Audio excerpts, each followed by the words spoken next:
In our first installment of a brand new series, we give you an inside look at a true Nevada ghost town. Yeah, this is exciting. Call 08 News Now's Ben Deach gives us a look at Rhyolite and tells us the story of how it reached ghost town status. Good morning, Ben.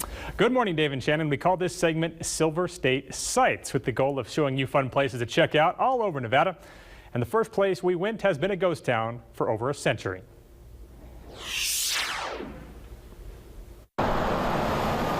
Amid the familiar Nevada mountains, sagebrush, and Joshua trees lies the remnants of what was once a booming mining town. It hit a peak of about 8,000 people. The ghost town of Rhyolite is about 2 hours north of Las Vegas, just outside of Beatty. But to get there, you have to briefly leave US 95.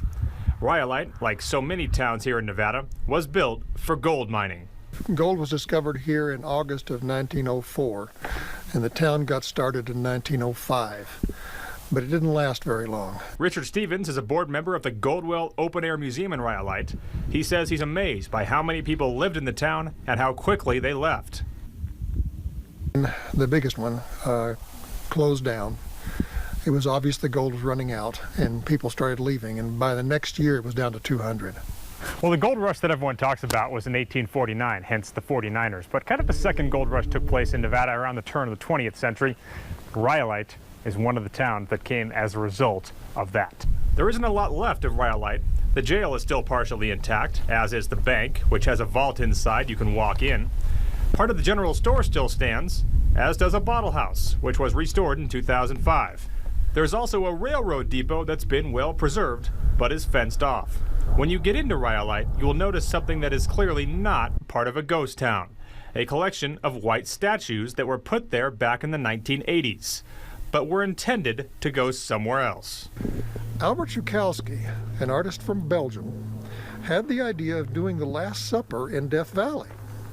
And he came over to do that, but discovered, hey, it's a national park. So he did it here, which is close. Kind of a convenient accident there for Rhyolite that worked out well.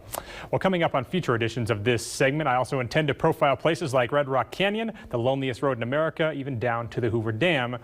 And the idea of the segment, guys, is that we can go anywhere in the Silver State as long as it's somewhere that people would be interested in checking out here on Silver State Sights. I like it a lot. Very cool. Just be careful at the Hoover Dam because, you know, you're right close to the state line. You got to stay on the Nevada side for this segment. That's right. Okay. Very important to do that to keep in line with the name. Yeah, stay out of Arizona. All right, Ben, thank you very much. Heading back.